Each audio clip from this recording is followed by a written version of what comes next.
Hey guys, welcome to our YouTube channel called Becoming Green. I am Andy, and we are just your average family trying to live a more eco-minimalistic lifestyle. If you want to come on this journey with us, or you think you might like this kind of content, just give us a like or subscribe, or feel free to make a comment in the section below. We are also on Facebook and Instagram if you'd like to follow us there.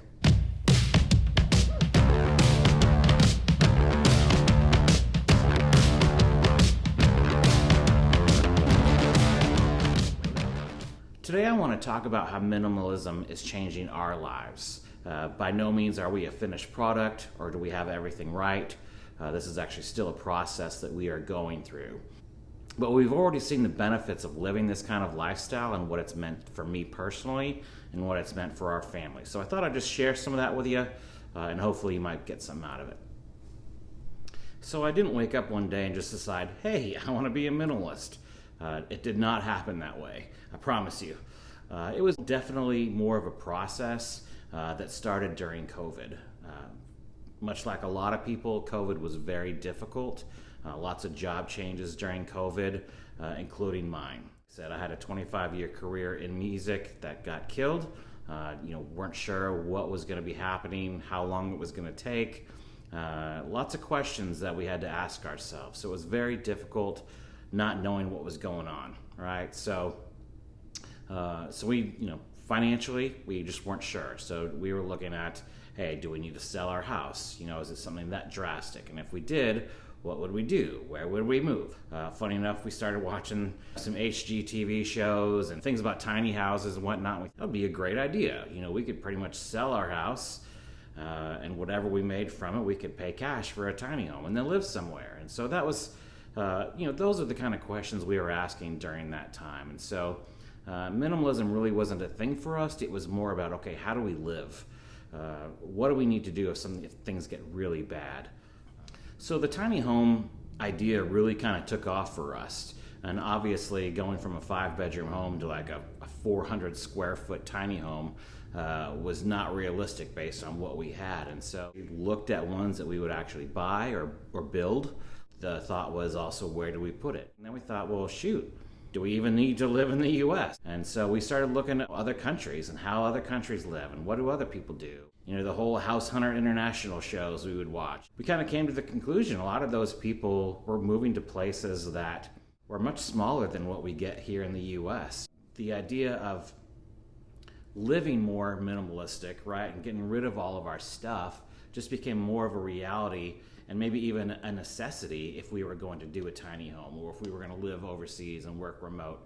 So again, fun ideas, not really a reality, but it was fun to think about. And so regardless of whether any of those things happened, the idea of just kind of decluttering our life and getting rid of stuff really made sense to us. As time went on over the next year, we would hear things about what was going on. And so we live in a very affluent area. We're known for having some of the best schools. The home values have gone up exponentially. People are buying, these mini mansions. There's small town charm here. So on the outside, it looks like a very, Mulberry kind of place, right? But you hear about some of the issues that people are dealing with. The kids are really stressed out on all the testing. The pressures to live up to this image of being the best schools and the best county and all this kind of stuff was just really weighing on me. And not to say that people aren't dealing with real mental health issues. I dealt with them, but it really got me examining what is really the benefits. Is this pressure to live this perfect idea of what a home and a house in a little town should be, is it really worth it?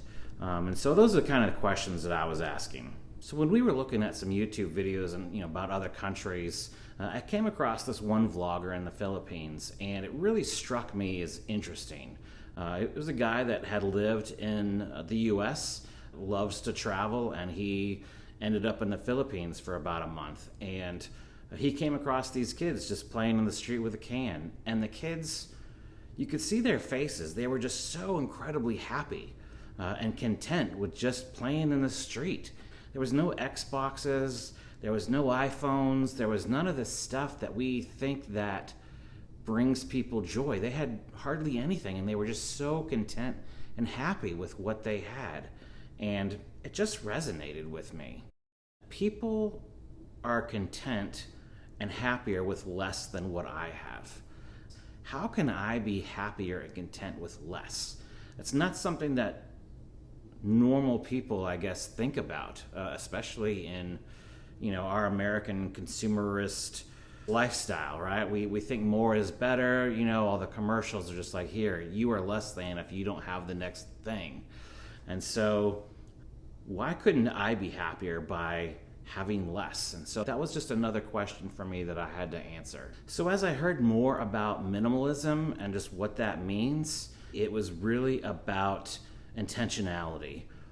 Why was I doing it? What was the reason? Why was my reason for wanting to live a more minimalistic lifestyle important enough for me to make a complete change in how I approached just things in my daily life?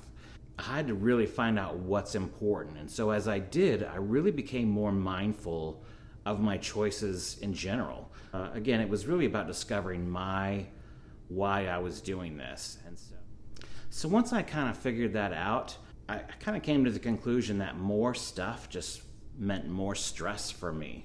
So I just stopped buying things. I actually feel more empowered not buying them than I would buying them.